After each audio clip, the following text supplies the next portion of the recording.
Hello दोस्तों, आज है 5 मार्च 2021 और 5 मार्च 2021 से जितने भी हरियाणा के करंट अफेयर क्वेश्चन बनते हैं हम सब इस वीडियो में डिस्कस करेंगे और साथ ही साथ उनके बारे में कुछ एक्स्ट्रा फैक्ट भी जानेंगे। लास्ट में आपके लिए क्वेश्चन है, देखते हैं आपकी तैयारी किस लेवल पर पहुंच चुकी है और आप इस करंट अफेयर की पीडीएफ फाइल को डिस्क्रिप्शन में दिए हुए लिंक से डाउनलोड कर सकते हैं। तो चलते हैं क्वेश्चन नंबर 1 पर। क्वेश्चन नंबर 1 है, हरियाणा के किस जिले में 12 नवंबर 1996 को हुए विमान हादसे की याद में स्मारक व पर्यटन स्थल बनाया जाएगा? तो किस जिले में बनाया जाएगा? तो उसका राइट आंसर होगा ऑप्शन ए, चरखी दादरी जिले में 12 नवंबर 1996 में हुए विमान हादसे की याद में स्मारक और पर्यटन स्थल बनाया जाएगा। अब इसके बारे में कुछ इंपॉर्टेंट फैक्ट पढ़ लेते हैं। चरखी दादरी जिले के टिकाना कला गांव में 24 वर्ष पूर्व विमान हादसे में मारे गए 349 लोगों की स्मृति में स्मारक और पर्यटन स्थल बनाया जाएगा। जिले के टिकाना गांव में 12 नवंबर की शाम को सऊदी अरबिया एयरलाइंस और कजाकिस्तान एयरलाइंस के दो हवाई जहाजों की आपस में टक्कर हो गई थी आसमान में, और उस वजह से एक विमान यहाँ पर टिकाना कला के गांव में गिरा था और उनमें 349 लोगों की मौत हो गई थी और उन्हीं की याद में अब यहाँ पर स्मारक और पर्यटन स्थल बनाया जाएगा। दोस्तों, अब जिक्र चरखी दादरी का हो तो चरखी दादरी के बारे में पढ़ लेते हैं। दोस्तों, ये आपका प्यारा सा नया जिला बना हरियाणा का 22वां चरखी दादरी। इसकी सीमा लगती है भिवानी से, झज्जर से, रोहतक से और महेंद्रगढ़ से। अब इसके बारे में जान लेते हैं कुछ इंपॉर्टेंट फैक्ट। चरखी दादरी हरियाणा का 22वां जिला है।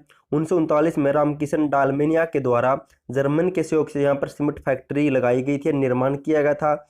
और 1958 से पहले चरखी दादरी का नाम डालमिया दादरी था, लेकिन 1958 में लोकसभा सांसद रामकिशन ने इस मुद्दे को संसद में उठाया और उसकी मांग सफल हुई। उसके बाद इसका नाम चरखी दादरी कर दिया। और पढ़ लेते हैं कुछ इंपॉर्टेंट फैक्ट। रोहतक के बाद चरखी दादरी हरियाणा का दूसरा ऐसा जिला बन गया है जिसकी सीमा हमारे देश के किसी भी राज्य से नहीं लगती है। और चरखी दादरी के से ही चंद्रावती हरियाणा के प्रमुख राजनीतिक है और उनका जन्म 1928 में चरखी दादरी के डालावास या दालावास गांव में हुआ था। चरखी दादरी के कल्याण गांव से हरियाणा में राज्य में मिलने वाला एकमात्र हिलना पत्थर चरखी दादरी के कल्याण गांव में मिलता है। चलते हैं नेक्स्ट क्वेश्चन पर। क्वेश्चन नंबर 2 है, हरियाणा के किस जिले में कॉमन फैसिलिटी सेंटर स्थापित किया जाएगा? तो किस जिले में स्थापित किया जाएगा? तो उसका राइट आंसर होगा ऑप्शन ए, करनाल जिले में कॉमन फैसिलिटी सेंटर स्थापित किया जाएगा। और ये सेंटर है क्या, ये जान लेते हैं। केंद्र सरकार ने करनाल में एक महत्वाकांक्षी परियोजना कॉमन फैसिलिटी सेंटर स्थापित करने की योजना को मंजूरी दे दी है।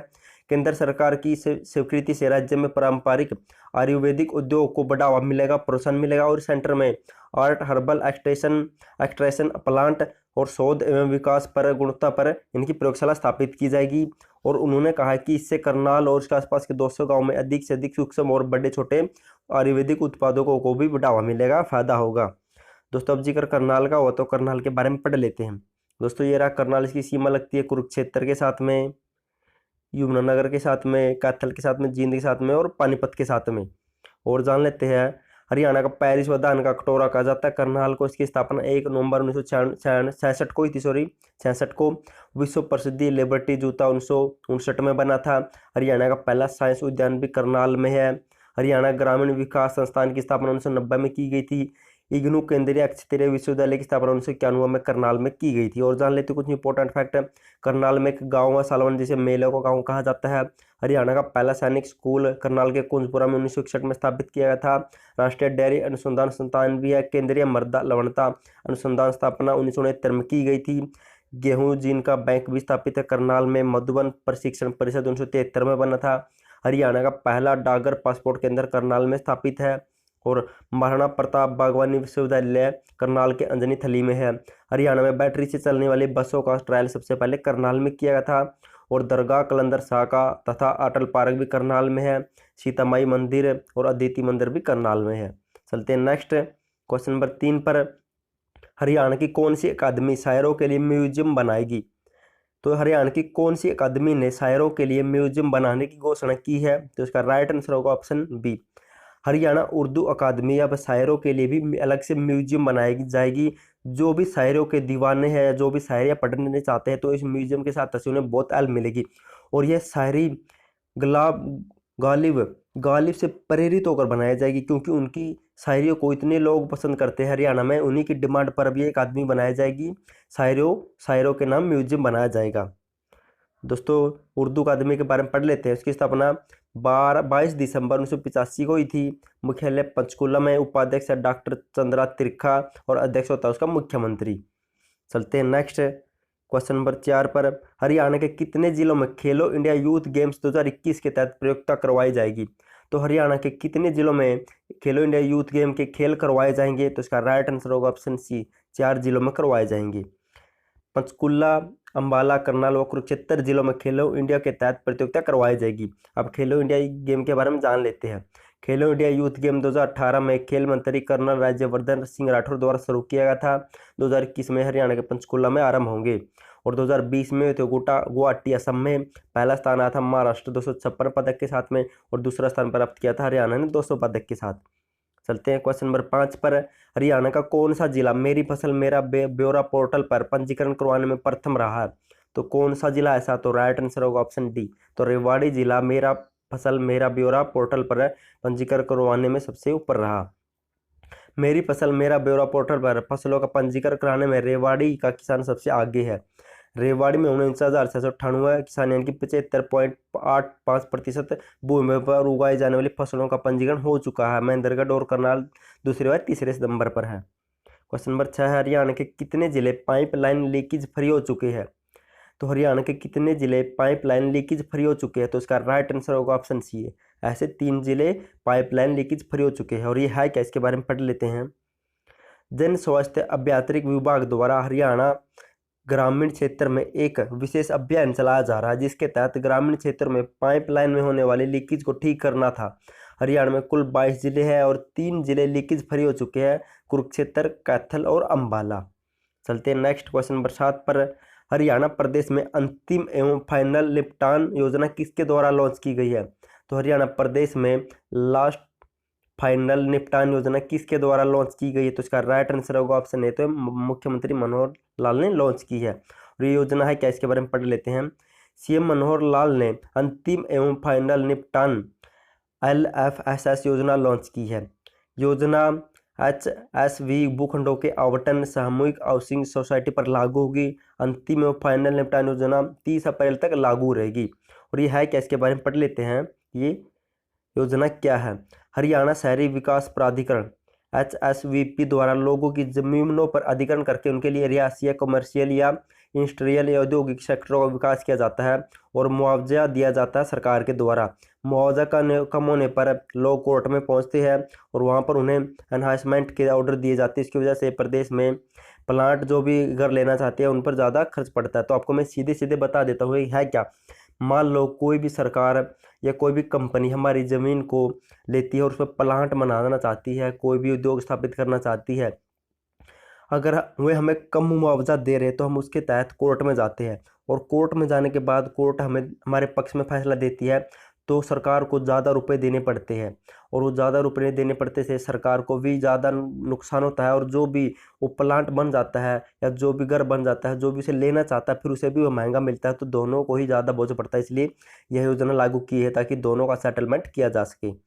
चलते हैं नेक्स्ट क्वेश्चन नंबर 8 पर। हरियाणा में करनाल जिले के किस गांव को बेस्ट विलेज अवार्ड मिला है? तो किस गांव को मिला है? तो राइट आंसर होगा ऑप्शन ए, तो करनाल के बाहरी गांव को ये बेस्ट विलेज अवार्ड मिला है। करनाल जिले के असंधल के गांव बाहरी को बेहतर लिंगानुपात वर्ष 2020-21 के लिए बेस्ट विलेज अवार्ड के लिए चुना है। इस वर्ष में 1000 लड़कों के पीछे 1305 लड़कियों का जन्म हुआ जो सर्वाधिक है। चलते हैं क्वेश्चन नंबर 9 पर। हरियाणा सरकार ने जमीन सेलर और बायर के लिए किस प्रोजेक्ट को लॉन्च करेगी? तो हरियाणा सरकार जमीन खरीदने व बेचने के लिए किस पोर्टल को लॉन्च करेगी? तो इसका राइट आंसर होगा ऑप्शन बी, ऑप्शन पोर्टल को लॉन्च किया जाएगा। और ये ऑप्शन पोर्टल है क्या, इसके बारे में फुल डिटेल के साथ पढ़ लेते हैं। मुख्यमंत्री स्टॉक एक्सचेंज की तरह लैंड एक्सचेंज बनाने के लिए ऑप्शन पोर्टल शुरू करने की योजना बनाई है। उन्होंने कहा कि कई बार जरूरतमंद अपनी ज़मीन को बेचना चाहते हैं लेकिन समय पर कोई खरीदार नहीं मिल पाता। ऐसे में कोई ऐसा पोर्टल बनाया जाएगा जहां पर ज़मीन बेचने व खरीदने की पूरी जानकारी अपलोड की जाएगी। इससे खरीदने व बेचने वाले को दोनों को फायदा होगा। चलते हैं क्वेश्चन नंबर 10 पर। हरियाणा के किस जिले की लैब में प्रदेश की पहली पानी की जाँच के लिए CCMS मशीन लगाई जाएगी? तो ये प्रदेश की पहली मशीन होगी और ये कहाँ किस जिले की लैब में लगाई जाएगी? तो लगाई जाएगी ऑप्शन सी, करनाल जिले की लैब में। अब इसके बारे में जान लेते हैं। प्रदेश के लोगों को अब केमिकल रहित पानी पीने को मिलेगा, क्योंकि पानी में केमिकल की मिलने की शिकायत पूरी तरह से खत्म हो जाएगी।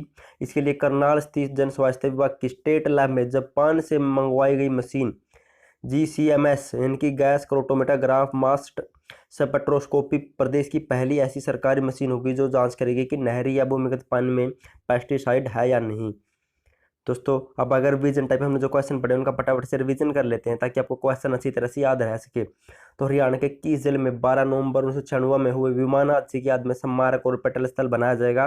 तो ये बनाया जाएगा चरखी दादरी के टिकाना कला गाँव में। क्वेश्चन नंबर 2 है हरियाणा के किस जिले में कॉमन फैसिलिटी सेंटर स्थापित किया जाएगा? तो किया जाएगा करनाल जिले में। क्वेश्चन नंबर 3 है हरियाणा की कौन सी अकादमी शायरों के लिए म्यूजियम बनाएगी? तो बनाएगी हरियाणा उर्दू अकादमी। क्वेश्चन नंबर 4 हरियाणा के कितने जिलों में खेलो इंडिया यूथ गेम्स 2021 के तहत खेल करवाए जाएंगे? तो 4 जिलों में। क्वेश्चन नंबर 5 है हरियाणा का कौन सा जिला मेरी फसल मेरा ब्यौरा पोर्टल पर पंजीकरण करवाने में प्रथम रहा? तो ये रहा रेवाड़ी जिला। क्वेश्चन नंबर 6 है हरियाणा के कितने जिले पाइपलाइन लीकेज फ्री हो चुके हैं? तो ये 3 जिले। क्वेश्चन नंबर 7 है हरियाणा प्रदेश में अंतिम एवं फाइनल निपटान योजना किसके द्वारा लॉन्च की गई? तो मुख्यमंत्री मनोहर लाल द्वारा। क्वेश्चन नंबर 8 है हरियाणा में करनाल जिले के किस गांव को बेस्ट विलेज अवार्ड मिला? तो ये मिला है बाहरी गांव को। क्वेश्चन नंबर 9 है हरियाणा सरकार जमीन सेलर और बायर के लिए किस प्रोजेक्ट को लॉन्च करेगी? तो ऑप्शन पोर्टल को। क्वेश्चन नंबर 10 है हरियाणा के किस जिले की लैब में प्रदेश की पहली पानी की जांच के लिए GCMS मशीन लगाई जाएगी? तो ये करनाल में लगाई जाएगी। लास्ट वीडियो में क्वेश्चन पूछा था मैंने दोस्तों आपके लिए हरियाणा के किस शहर को कॉमनवेल्थ गेम्स 2022 में निशानेबाजी और शूटिंग चैंपियनशिप करने की मेजबानी मिली है? तो किसको मिली है? बहुत से बच्चों ने राइट आंसर दिया, थैंक यू सो मच। और ये मिली चंडीगढ़ शहर को। आज के लिए क्वेश्चन आपका देखते हैं आपकी तैयारी किस लेवल पर पहुंच चुकी है। हरियाणा के किस जिले में फिल्म सिटी की स्थापना की जाएगी? दोस्तों अगर आपका इसका आंसर पता हो तो कमेंट बॉक्स में कमेंट जरूर करना, और साथ ही कमेंट जरूर करना, क्योंकि अगर हम किसी चीज़ को लिख कर दे तो हमें लंबे समय तक याद रखे। दोस्तों और आपसे एक अपील है, प्लीज़ आप इस वीडियो को अपने दोस्तों के साथ शेयर भी कर दो ताकि उन्हें भी कुछ हेल्प मिल सके। तो प्लीज़ अपने दोस्तों के साथ भी इसे शेयर करना, और थैंक यू सो मच आपका वीडियो देखने के लिए।